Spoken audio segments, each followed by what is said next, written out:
mikir ini kayaknya. Gitu mas, sama mas, agak mirip. Mirip siapa? Mirip aku gitu. Kalau Mbak Rida lihat ada, ini jujur ini ada sosok-sosok makhluk astral apa nih ini? Sosoknya sebelah situ mas. Udah berapa? Kanan saya lihat anak kecil. Sosok anak kecil. Ya. Dari tadi dia melongok dari arah sana mas. Ingin tahu nih ada apa nih, gitu kan?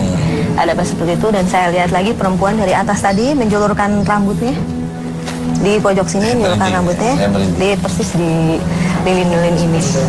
Udah berapa? Menjulurkan rambut. Saya lihat tadi dua sosok. Waktu kita masuk ke sini ada yang seperti gini nih mas. Gitu, dari arah balik seperti apa coba? Seperti nih, seperti ini dulu. Seperti termongok itu.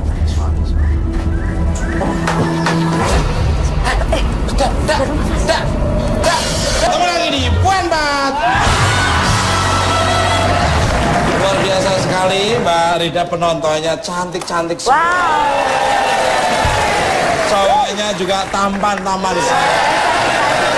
Dan semuanya cowoknya itu semua kelihatan mirip saya semua. Ini kayaknya kita sapa dulu penontonnya ya, biar mereka juga ikut ini ya, dilibatkan karena penonton adalah bagian suatu acara. Yang sebelah kanan dari mana?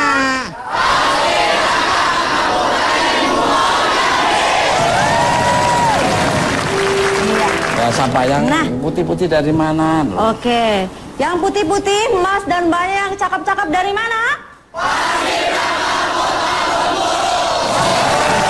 Baik, tema kita pada malam ini temanya adalah apa tadi? Belum tadi. Misteri tumbal. Ah, misteri itu.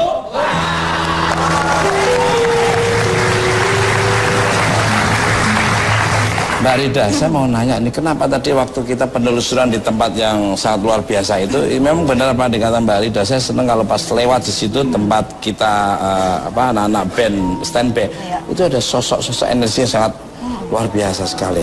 Terus Mbak Rida kok lari itu kenapa? Sebetulnya sih sosok yang di ruangan tadi itu mas gak terlalu nyeremin ya. Saya suka banget karena seringkali saya kalau di sana sering digodain mas, seperti ditiup gitu tiba-tiba. Ada yang niup gitu dari atas gitu. Yang saya takut, yang tadi saya bikin saya lari itu ada sosok yang saya ceritakan itu mas, yang ada sosok perempuan itu. Ya, dari atas itu tadi ya. Iya. Jadi mulai tadi kan awalnya saya lihat rambutnya ya, rambutnya turun ke bawah. Lama-lama terlihat kepalanya selanjutnya gitu. Selanjutnya ya, aku lari aja mas. Oh seperti itu. Kan ketemu sama budenya sendiri kan.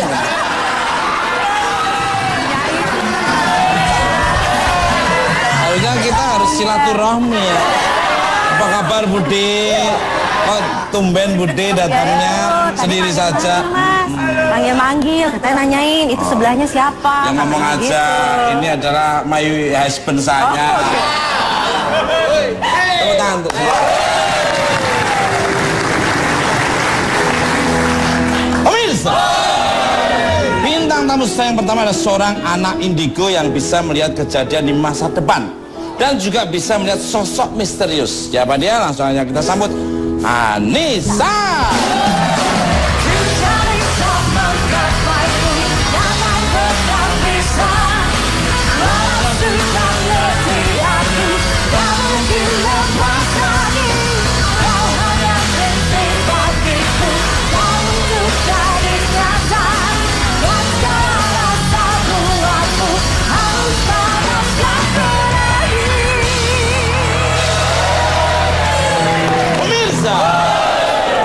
Seperti apa bincang-bincang menarik saya dengan Anissa? Don't go anywhere. Ojo ning ngendi-ngendi, tetap dibuka mat.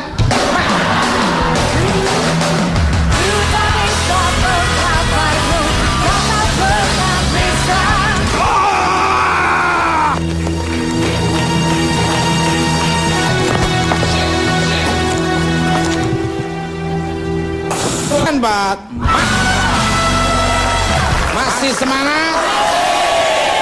Suaranya kembali ke lab. Selamat malam untuk Mbak Nisa, apa kabarnya? Baik Mas Tukul, malam juga. Ini bisa melihat masa depan orang, bisa melihat sebelum kejadian merusak durunge winasih. Winara sama winasih itu sebenarnya ada 3, winarno, winarsih, winara. Jadi artinya kalau di Indonesia tahu sebelum kejadian. Bicara tentang tema kita malam hari ini, misteri tumbal. Ambil aja mau dijadikan nama tumbal oleh orang tuanya, malah yang pesugihannya dimakan dia karena lebih serem dianya. Kalau boleh tempe nih.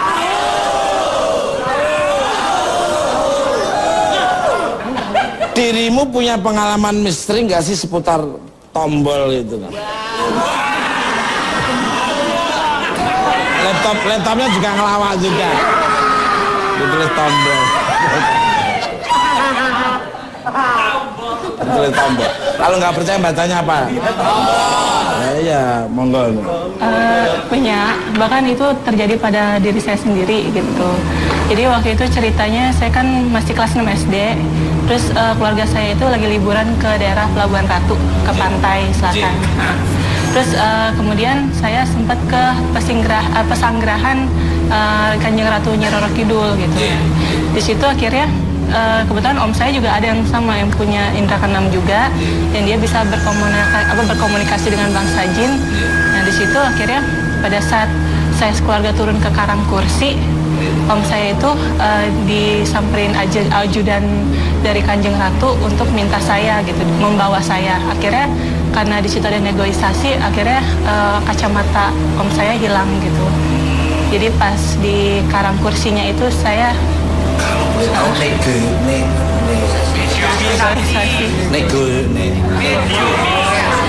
negosiasinya apa ya? Iya, jadi saya di sana mau dijadiin sebagai juru tulis di Laut Selatan, misalnya di pantai di kerajaan Kanjeng Ratunya itu. Gitu. Omnya mengizinkan apa? Enggak, akhirnya itu ada salah satu barang yang hilang gitu, harus. Katanya dirimu tahu rumah makan yang menjual makanan yang berasal dari pesugihan atau tumbal. Apa sih ciri-cirinya? Mungkin dari warna warungnya, atau ciri-ciri makanannya, atau mungkin ada sesuatu lah, yaitu ciri itulah. Enggak, silakan.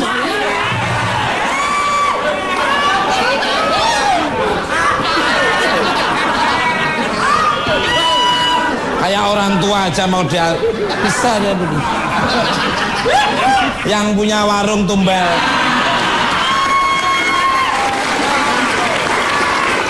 Yang punya warung. Yang mau ditumbali. Oh, orangnya nggak mau tumbalnya makan saya. Nggak mau, pahit katanya. Monggo silakan. Ya sebenarnya sih nggak bisa digambarin ya kalau secara visual ya, tapi itu bisa dirasain gitu. Jadi misalnya dari luarnya aja udah kelihatan gitu. Misalnya kalau misalnya udah penuhnya itu tapi penuh sesek gitu. Nah salah satunya itu. Terus bapaknya pelanggannya datang tuh penuh sesak gitu. Kayak kita kayak pasar gitu.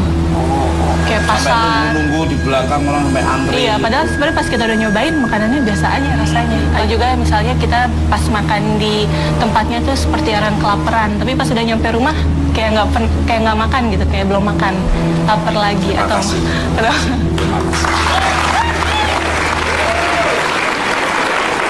jadi kita akan bisa ngontrol ya, kenapa kita harus diperbudak dengan dikendalikan makanan itu. Kan masih ada warung lain sampai kita antri capek, buang energi. Itu juga kita akhirnya jadi tahu kan. Dan memang kita misalnya nggak semuanya, ada juga kalau memang kan kalau saya nggak bisa mendeskripsikan secara visual gitu ya. Jadi memang ada juga memang yang makhluk-makhluk tertentu gitu yang ada di di rumah makan itu gitu. Yang kalau kita sebagai pengundang supaya datang. Tapi memang nggak semuanya gitu. Jadi ya ciri-cirinya itu aja. Misalnya kalau kita belinya di sana gitu atau makan di sana enak, tapi pas dibawa ke rumah kayak hambar gitu, kayak nggak ada sarinya. Jadi sarinya itu yang sudah dimakan sama si makhluknya itu. Boleh bertanya sedikit mas? Ya. Mbak, kan itu ya bisa dibilang tidak semuanya ya, tapi kalau ada yang menggunakan jasa itu, yang tanda kutip tadi, apakah ada efek terhadap pelanggannya? Iya. Efek yang misalnya apalagi yang pelanggannya misalnya memang dia sensitif gitu. Sensitif? Iya, misalnya sensitif tuh dia bisa merasakan hal-hal yang seperti itu langsung mual.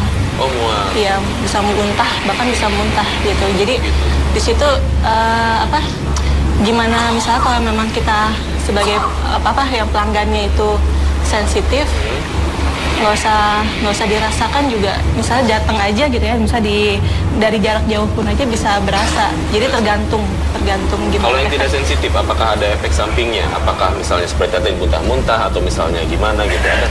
Ya itu paling itu aja. Jadi kalau misalnya kayak kita nggak makan gitu. Jadi sebenarnya yang kita makan itu ampasnya. Jadi sarinya udah dimakan sama jinnya gitu.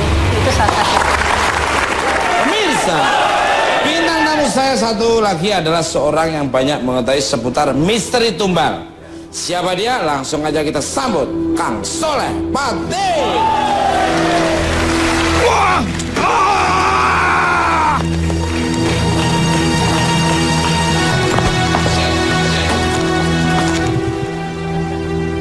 Soleh Pati.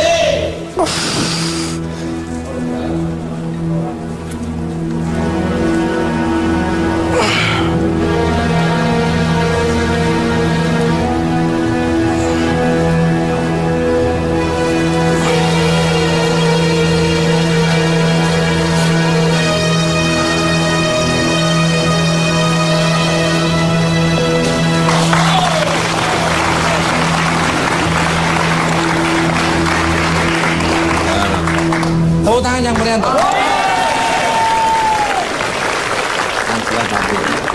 Ini Mas, Apa kabarnya? alhamdulillah Mas, sehat semua. Ngomong-ngomong tadi ngapain kok? Tadi kayak gini energinya Iya.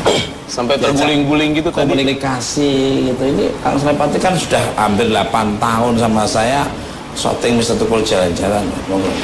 Ini haus. Haus. Bisa kasih air hujannya. Air hujan yang alami tapi sudah dikelola dan dimasak dengan baik.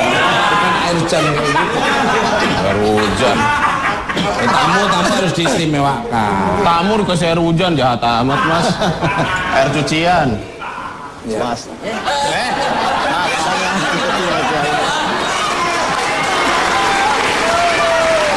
Parah nih Pati. Minum Mbak. Mas Tukul, saus beneran dari habis teriak-teriak tadi ada energi yang sangat kuat di situ. Saya minum dulu Mas ya. Minum dulu. Itu properti udah 2 tahun loh itu. Oh, tapi dia ada netralisirnya. Iya. Nggak sampai kelanjutan. Jadi ketika saya datang di sini tadi kan sempat ada energi yang mengikuti. Di situ saya lihat rawa-rawa. Ketika zaman Ciladar si hijau energinya masih terasa dan tertangkap oleh kamera batin saya. Betul. Nah, sepertinya ada beberapa orang dan juga sebangsa hewan ya yang dijadikan Sebut kamu. tumbal di salah satu tempat radius 1 km dari tempat ini, dan auranya masih terasa ketika saya menyeberang di jalan tadi Mas. Makanya situ sering terjadi kecelakaan. Benar. Itu yang saya rasakan. Makanya saya coba untuk netralisir dan untuk membentengi lokasi ini saya sampai berteriak Allahu Akbar, Allahu Akbar, dan alhamdulillah kita bisa sampai sini dan sukses.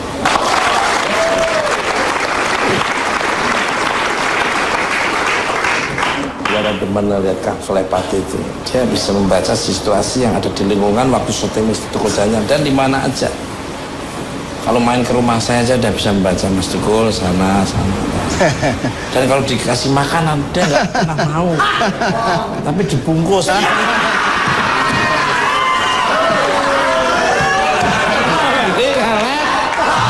Untuk Kang Soleh Pati ini.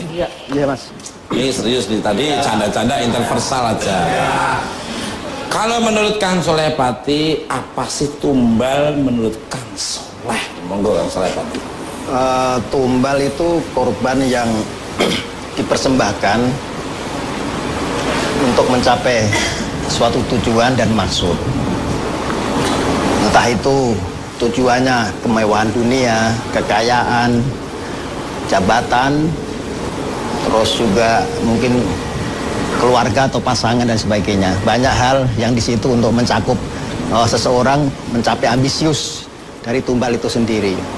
Dan tumbal itu sendiri, Mas, bisa berbentuk dari manusia wujudnya dan juga berbentuk dari hewan. Lain nama sesaji, Mas. Kalau sesaji cuman kembang, kemenyan, lilin, ya, makanan, terus pakaian. Itu bedanya sesaji sama tumbal. Pantesan kalau di kayak mendirikan jembatan, mendirikan perkantoran, nanti ada kepala kerbau. Nggak mau dia kepala semut, nggak mau.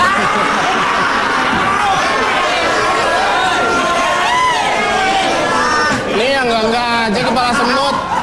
Kenapa sekalian kepala bagian penitipan helm, Mas?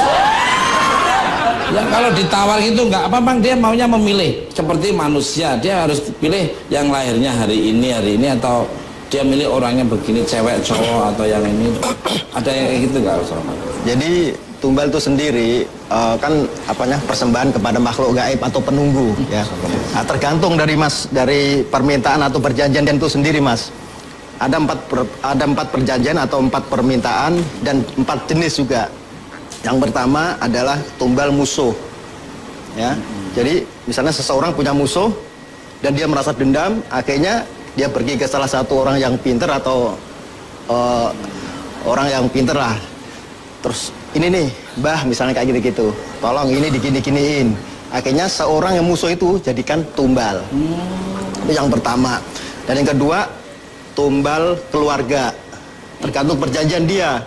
Mungkin anaknya, istrinya, suaminya, kakaknya, adiknya, bahkan orang tuanya bisa dijadikan tumbal dengan salah satu perjanjian tertentu.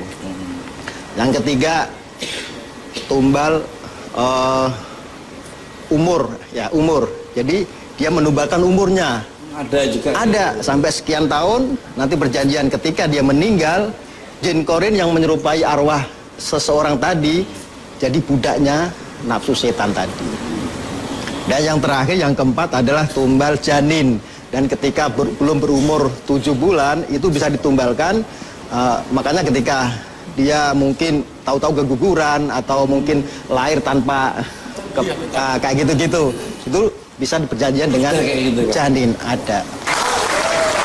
Pemirsa, sangat menarik sekali obrolan kita pada malam ini. Jangan kemana-mana, tetap di Komat.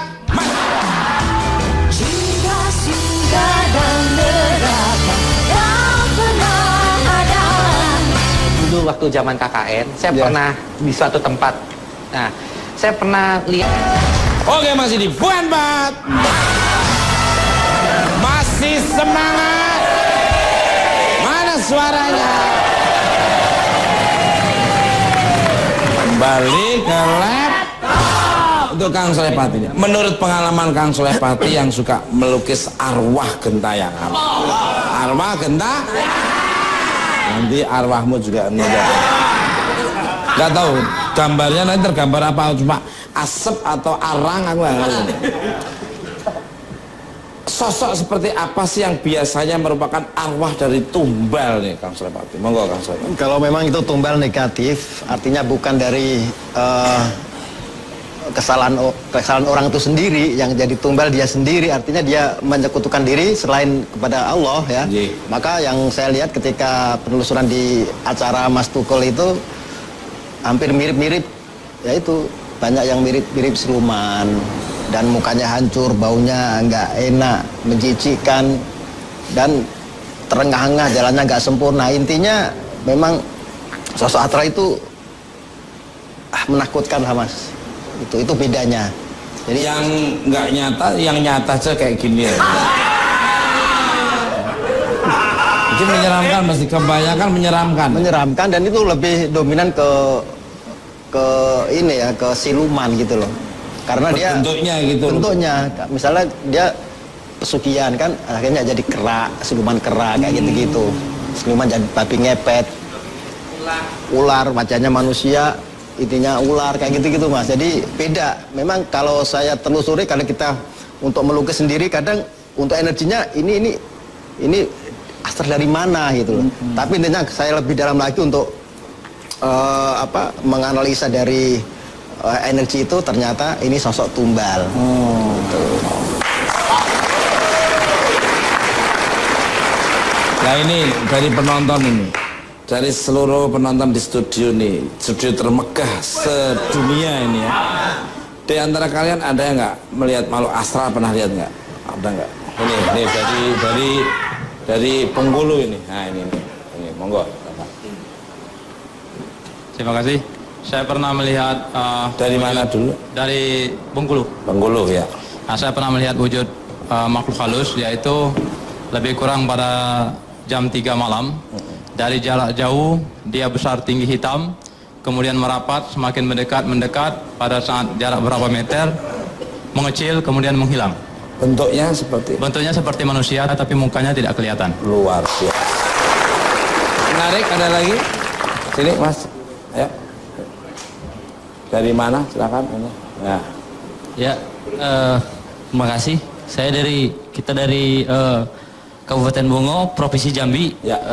Pengalaman saya sewaktu tahun 2011 bersama rekan-rekan pelatih jam waktu itu di asrama BLK yang namanya di Kabupaten Bungo. Saat-saat adik-adik lagi di karantina. Nggak lama, sekitar jam 1:30 ada muncullah makhluk astral yang mewujudkan seperti pocong.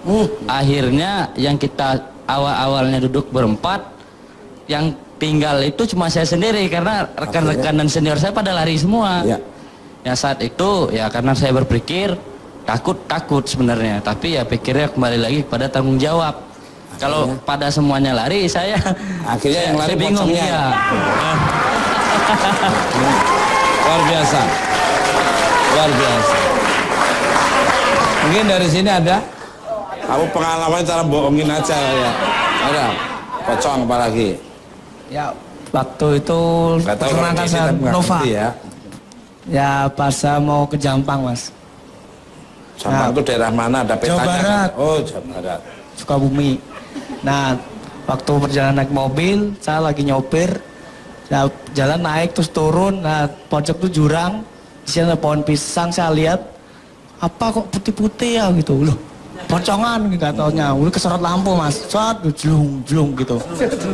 Pocongan lompat-lompat maksudnya. Ya lompat-lompat. Iya, lompat-lompat, cuma di situ juga nggak pergi-pergi. Terus kamu nggak nemuin orang tuamu itu? Ya enggak, cuma lihat doang ya udah akhirnya kaget aja. Oh, dulu Mas. Ustadz Solepati, saya waktu itu dulu waktu zaman KKN, saya pernah di suatu tempat. Nah, saya pernah lihat kok ada akhirnya ya, ada orang, saya masuk bis nih sama teman-teman, tapi di bis itu ada 4 orang, yang kepalanya ada kepala monyet, ada kepala ular. Nah, apakah itu yang disebut di habis ritual pesugihan itu apa itu? Gitu. Bisa jadi, jawabannya bisa jadi, bisa tidak.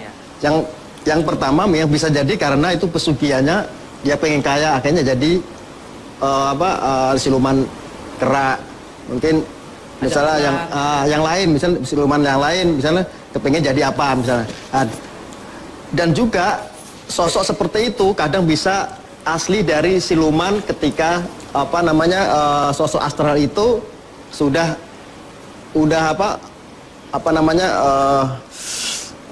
kekuatannya udah tinggi akhirnya jadi siluman tersebut. Jadi nggak pernah cerita itu kejadiannya siang apa malam, Bro? Malam. Dan semua ngelihat. Kan kita kan KKN. Semua ngelihat. Itu saya masuk tuh kita kelompok 6 orang di kelompok itu. Masuk bis isinya nggak terlalu penuh, ada 10 orang tuh di bis tuh. Kita masuk, kita mau ke kantor kecamatan. Saya semuanya ngelihat loh, kok itu mukanya ada yang muka monyet, ada yang muka ular, gitu mukanya. Tapi mereka diam aja. Tapi dia bayar kok seperti manusia aja. Cuman atasnya yang kita lihat, saya lihat dan teman-teman saya lihat tuh itu ya ada monyet, ada ular. Kembali kalian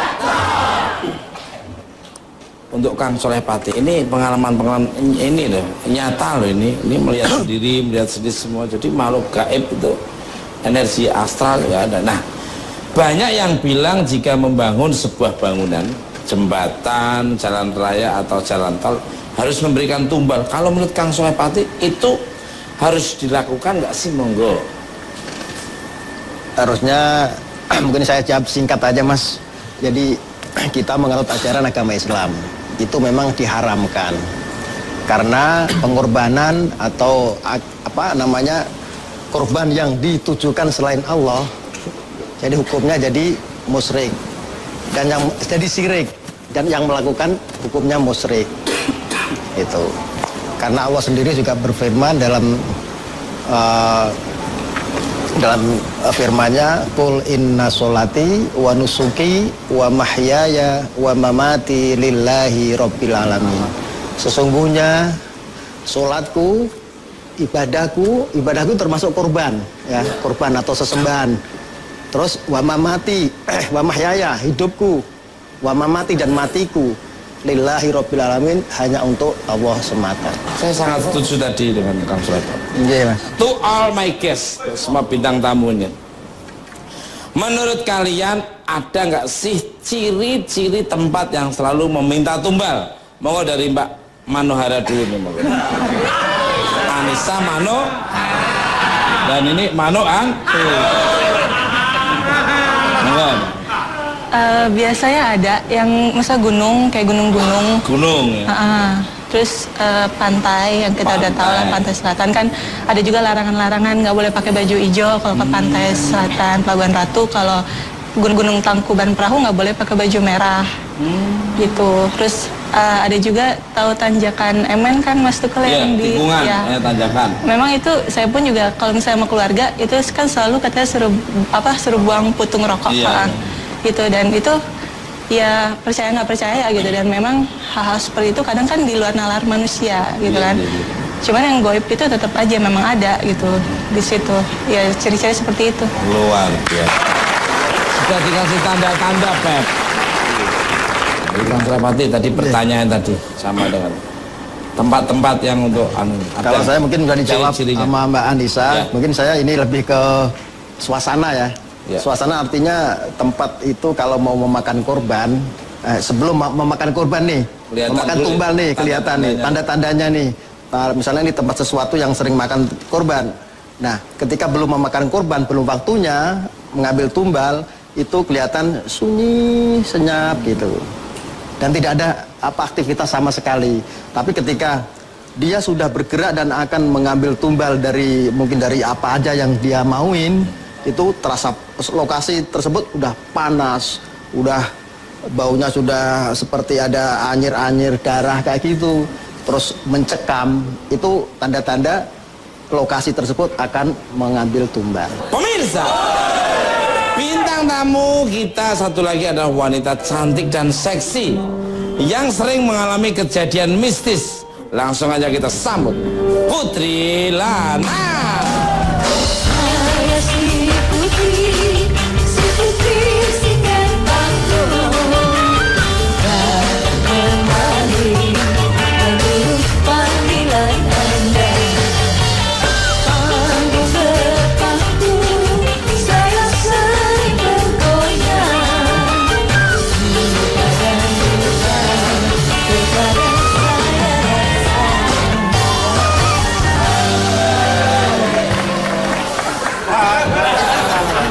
Mas, kalau dapat rezeki bagi-bagi dong. Udah sini.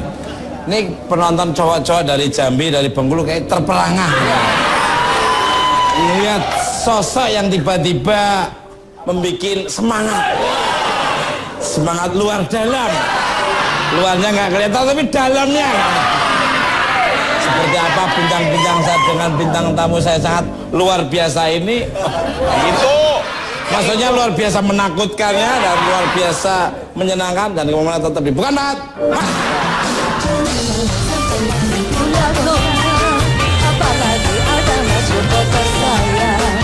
Bunga mawarnya itu seperti air mendidih gitu yang naik turun. Sekarang kok kasat mata, masa iya sih itu? Oke, masih di bukan Mat. Masih semangat. Mana suaranya?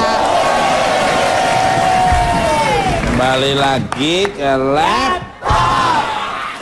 Selamat malam untuk Putri Lana. Selamat malam. Apa kibirnya?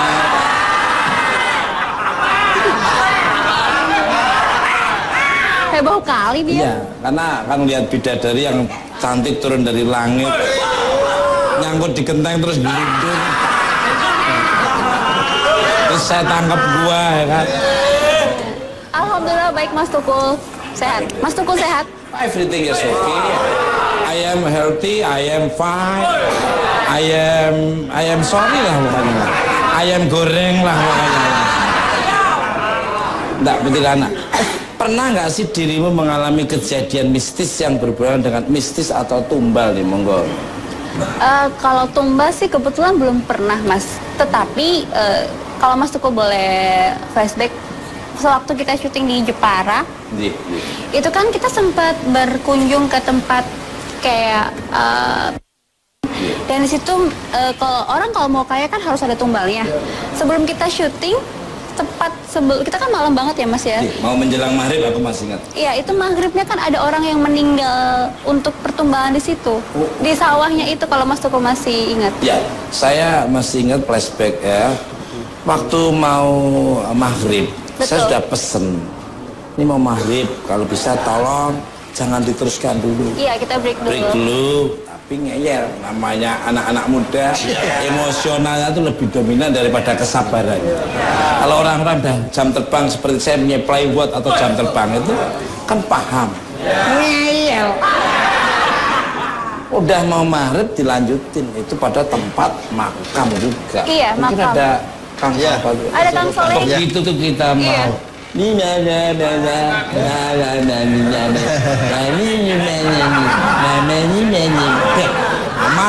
Aman.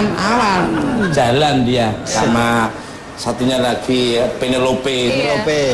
Kata. Keluar dari itu orang cantik kesurupan duluan saya. Bohong. Nggak bohong. Apanya? Mas Tukul mah nggak nolongin. Saya ngapain? Ikut lari. Lari manggil orang untuk menyelamatkan dia. Ngeles. Wah, Anto produsernya. Tahu sendiri dia. Biasa makan kangkung. Ada roti bakery. Yang satunya masih sadar. Begitu set. Ini sadar, satunya lagi ceng serupan dua-duanya. Habis maghrib. Itu apa yang Mbak rasakan dan Mbak lihat waktu itu bisa kejadian seperti itu, monggo. Jadi kebetulan begini, itu kan di situ ada makam Ratu Kalinyamatnya ya Mas Tukul ya. Di situ kan konon bunga-bunganya itu bisa bergerak sendiri ya. Iya. Bisa kayak air mendidih gitu.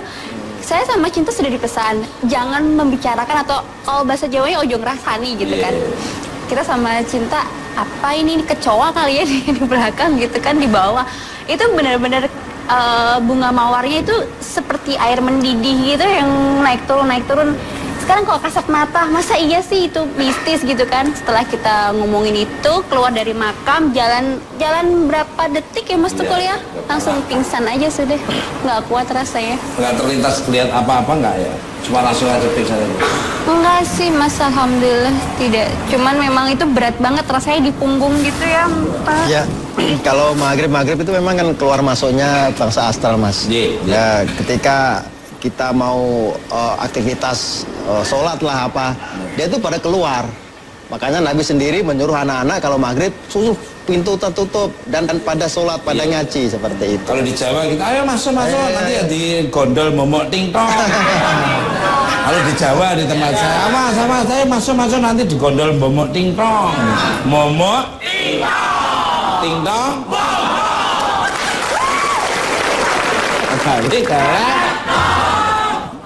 untuk Mbak Anisan, katanya dirimu sempat mengetahui sesuatu kejadian lebih dahulu, contohnya saat tsunami Aceh, apa benar? Dan kalau boleh kalau boleh tahu nih ada kejadian besar apalagi ke depan nanti, mohon. Jadi gini Mas Tukul, sebenarnya semuanya kita balikin lagi aja, kita serahin kepada Allah ya. Bagaimanapun kan kita sebagai manusia kan hanya bisa berusaha, tapi kan semua kejadian yang menentukan Allah. Dan kalau menurut saya ya kejadian nanti yang kejadian besar yang akan terjadi itu mungkin banyak sekali konspirasi-konspirasi di dunia yang memutarbalikan fakta gitu. Bisa jadi surga dijadiin neraka, neraka justru dijadiin surga gitu. Jadi ada juga mungkin konspirasi yang bisa memusnahkan manusia. Jadi contohnya diciptakan virus. Padahal sebenarnya virus itu sendiri yang menciptakan manusia sendiri. Dan kemudian ketika virus itu memakan korban, tidak lama setelah itu antivirusnya mereka jual sendiri gitu. Itu mungkin salah satunya. Sudah konsepan manusia sendiri, pembentukan sendiri. Iya, yang bencana juga masih ada. Contohnya kan dari cuaca. Cuaca juga kan bukan semata-mata benar-benar cuaca asli gitu. Jadi sudah ada organisasi tertentu yang mengatur cuaca menjadi tidak stabil seperti itu. Ternyata sudah dikonsep oleh manusianya sendiri. Ntar kalau alam ngasih beneran malah kerepotan sendiri. Makanya jangan bermain api nanti kena api, bermain air kena air, bermain wanita. Ya tinggal komitmennya. Kembali ke to all my guests, untuk semua bintang. Gimana sih cara kalian agar bisa berpikir positif, agar segala sesuatunya tidak selalu dikait-kaitkan dengan tumbal? Monggo dari Mbak Anissa. Ya, pertama dari sugesti kita dulu, keyakinan kita dulu. Kalau kita sudah berpikirnya itu untuk kebaikan, maka selanjutnya kan apa yang terjadi juga akan baik gitu. Dan jangan lupa gimana pun semua pasti larinya akan ke ibadah gitu. Jadi kalau jiwa kita kosong, ya pasti kita juga akan terkena hal-hal yang negatif. Tapi kalau kita punya penjagaan diri, kita bisa membentengi diri kita dengan ibadah, itu pasti insya Allah kok semuanya itu kan positif. Kalau dari Putri Lana, untuk membentengi seperti itu sih sebenarnya sama ya, hampir sama. Kita harus fokus pada diri sendiri, harus menanam benih. Istilahnya kita kalau menanam kebaikan, mau sampai kapanpun kita mau jahat sama orang, tetap Tuhan pasti kasih jalan terbaik untuk kita gitu. Dari semua yang kita tanam, kita harus sempurnakan dengan doa, dengan ibadah. Sholat, kalau Islam sholat 5 waktu, kalau yang lain ya mungkin ibadah seperti itu. Jadi Tuhan nggak setengah-setengah ya Mas, mau menolong kita gitu. Bersih hatinya, jujur, bersih, itu luar biasa. Itu kekuatan yang sangat luar biasa. Bismillah, atas nama Allah. Allah Maha benar. Kalau kamu sudah menjalankan kebenaran, berarti sudah menjalankan sifat-sifat Allah. Kalau kamu nggak menjalankan kebenaran, berarti bukan Bismillah. Intinya semua kan dari hati. Kalau kita mau dekat sama Tuhan, otomatis kita sering melakukan apa yang diperintahkan oleh Tuhan. Dan yang terakhir, jangan lupa ad-du'a'u silahul mu'minin, yaitu doa senjata bagi orang-orang muslim. Itu yang utama, akan menghancurkan semua dari negatif-negatif yang mengancam kita. Pemirsa, segala sesuatu kejadian di depan merupakan rahasia Tuhan. Jika kita selalu percaya akan perlindungannya, maka kita akan selalu terbebas dari mara bahaya. Terima kasih untuk bintang tamu saya pada malam hari ini, Putri Lana, Anissa, dan Kang Solepati. Sebagai penutup malam hari ini, kita sambut penampilan dari Putri Lana.